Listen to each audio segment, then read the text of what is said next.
Hi, Deadlock's here again with another video on all about handcuff series that never got a name. This week we're looking at how the cuff manufacturers stop you from being able to pick and shim handcuffs, how to deal with that. So the first way that they make it harder for you, which is quite a simple one, is they made the keyways tighter. If you look at these are high at 1980s. There's a lot of space around that key post in that keyway.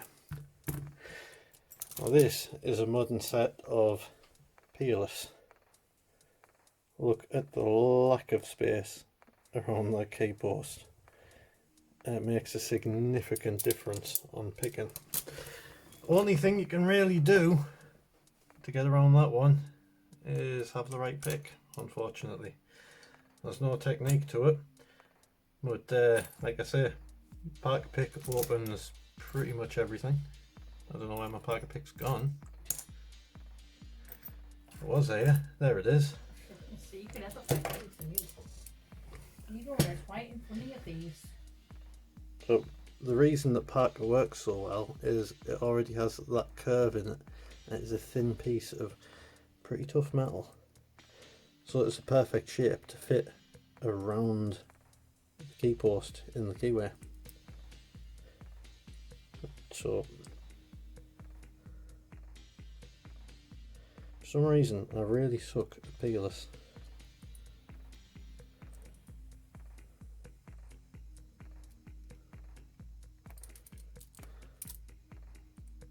If anyone's seen my peerless handcuff escape video, you'd get that, you'd see how ridiculous I looked. Are you really that bad? I was. I'm not even going to pick these right now because it's been a pig and I can't be bothered with them. Still the same day as last week's recording, so I'm still having the after effects of COVID. I'm going to blame that. I'm going to ride that as long as I can. That's cheating. I've genuinely just got myself out of breath though. Yeah, it's pretty nasty one COVID like.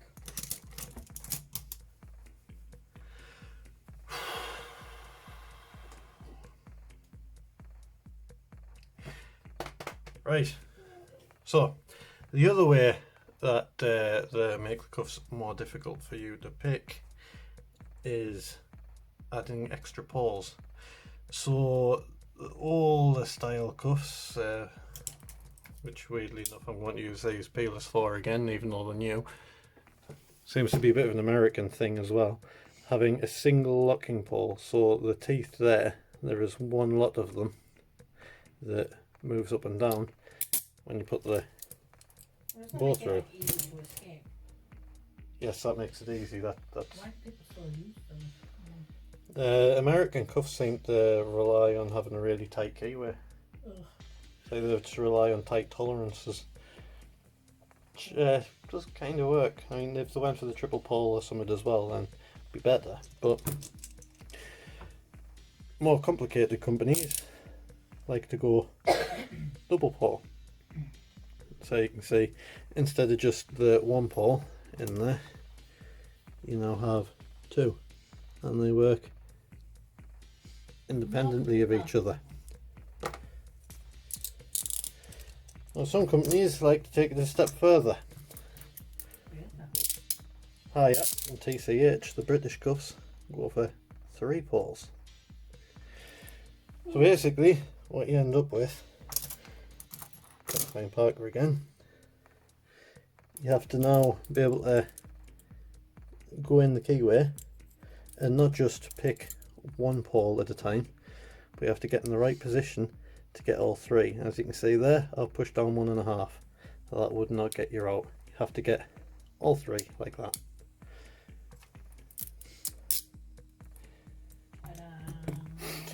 Which, the way around that is unfortunately kind of fiddling around. Like, you just need to know the cuffs well. Like, I can do these pretty quickly, the triple pole.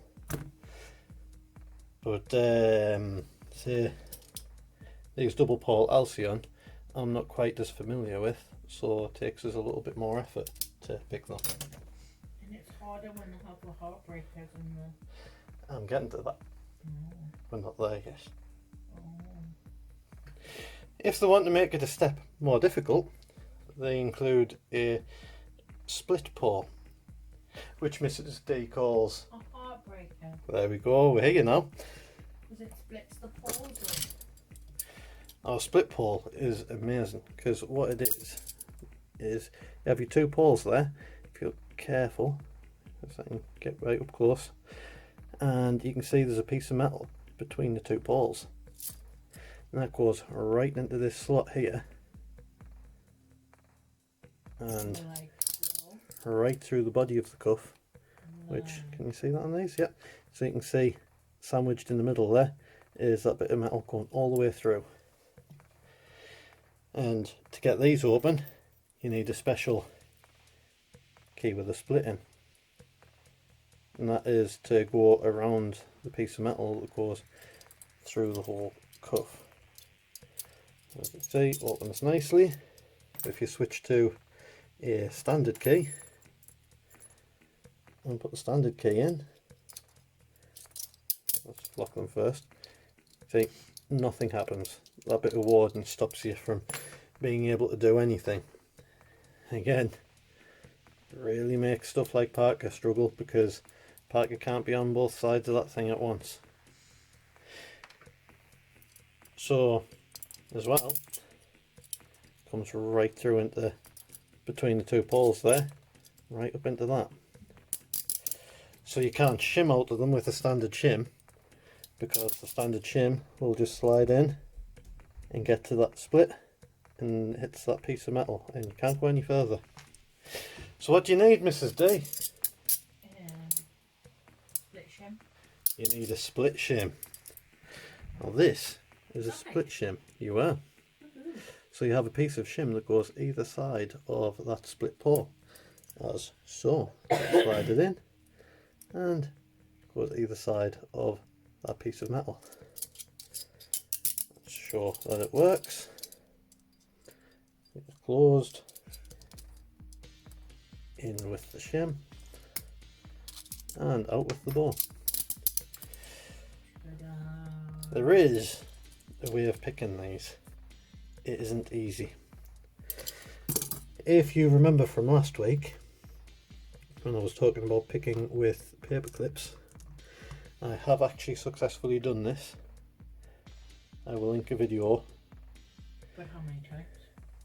Once. I did it once, I called it a win and didn't try it again, because I want to feel good about my life. Fair enough.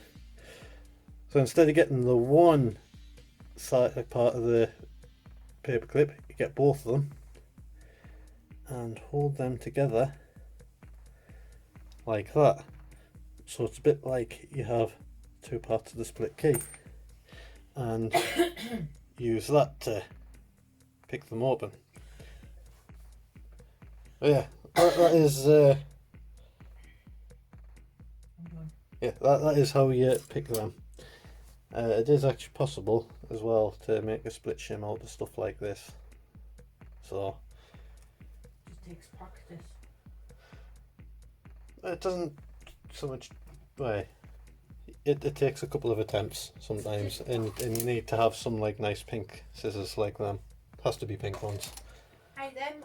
You know what it is? I had to buy more scissors. They were my dressmaking scissors, and now I had to buy new ones because I can't use them for my dressmaking because you ruined them. What a shame.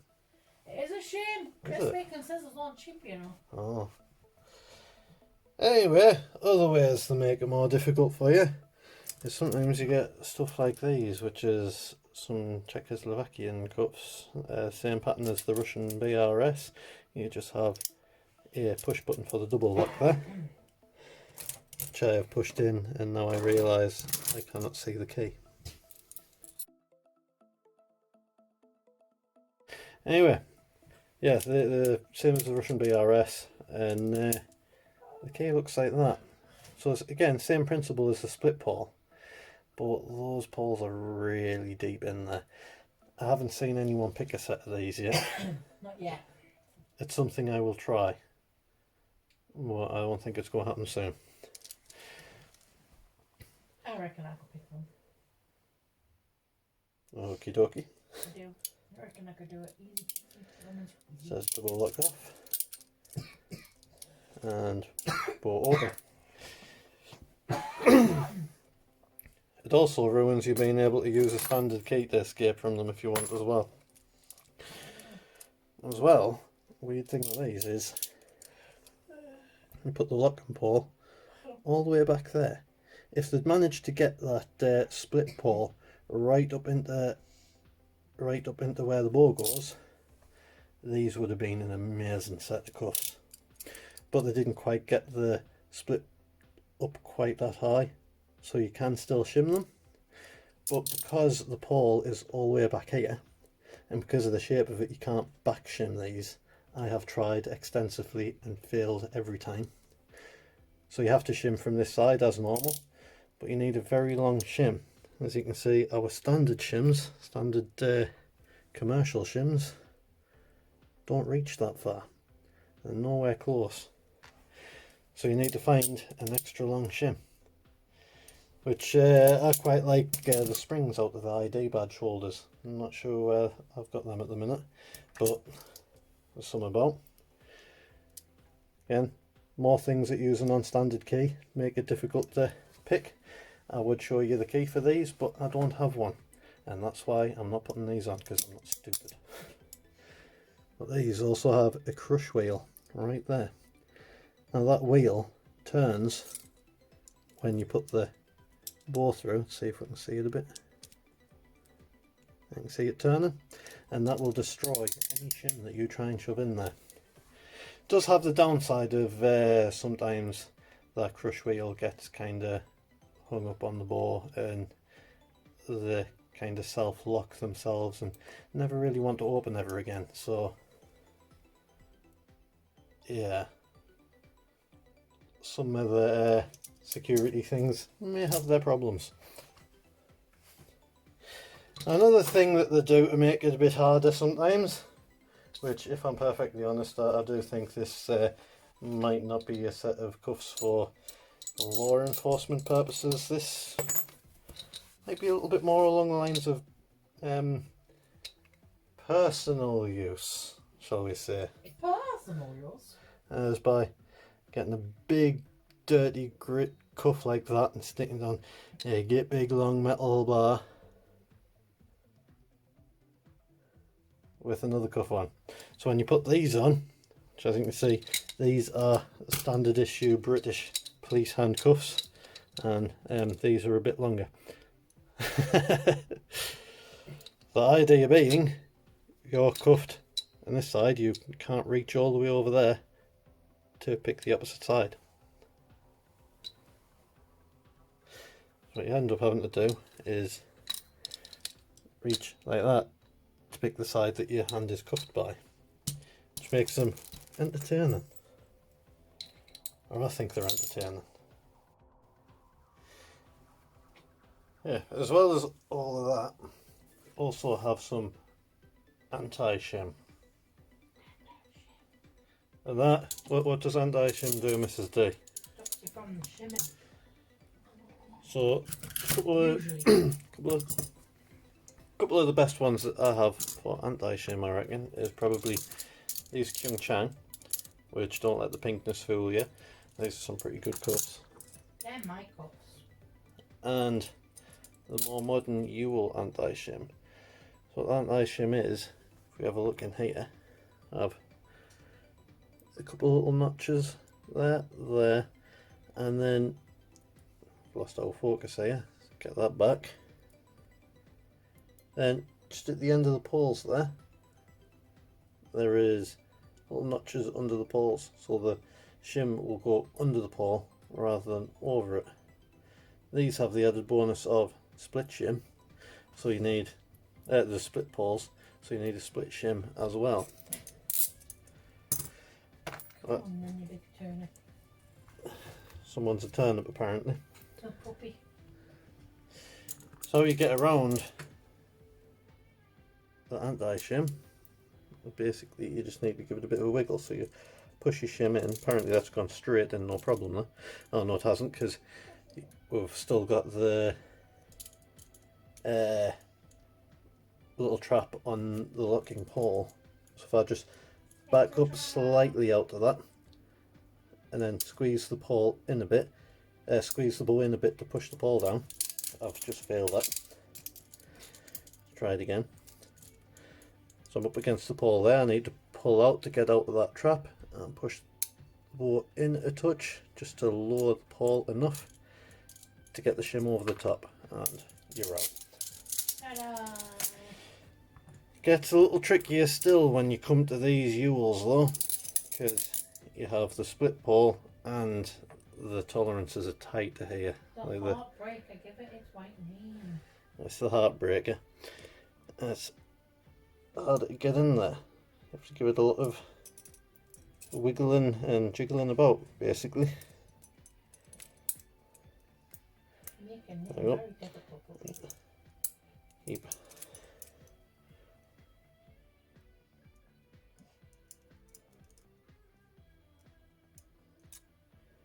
Yes. Wiggle it about. Right up against the poles, and even the YUILs. Anti-shim isn't perfect. Pretty close though. Pretty close. Now I did miss a little bit that I'm just wedging in before the end here, because I've already recorded the ending, and I now realise that these Chicago's are sitting in front of me for a reason. Now,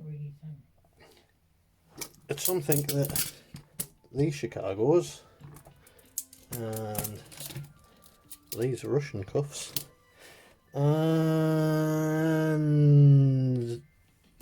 the other set of Chicago cuffs, there we are, Chicago X22s, all have in common. And that is, they don't just have a double locking bar as a normal standard cuff would. They have two of them that are half the thickness, and both obviously running lengthways across the cuff about there. There's one on one side and another one on the other side. So it is possible. I'm going to use these cuffs to demonstrate this, because that seems like it's going to be the easiest ones. So you can see I've pushed that double lock button in there. Now if we get Parker, alright, let's not bother with Parker, let's use this pick, because it's there and Parker isn't. If we get that and push the double locking bar across, you can see I've just pushed that button back out again, so we know the double lock is off. But if I've done this right, I've only caught one of the double locking bars, and that is still rock solid, ain't going anywhere. So it's a bit of a good trick, because people think they've got the double locking bar and then they'll start trying to work on the locking pole, but they've still got to find that other bar and knock that one across as well. There we go. It does have added difficulty with the X22, because it has that metal plate that runs right through the body. So you'd even need a split key to get it.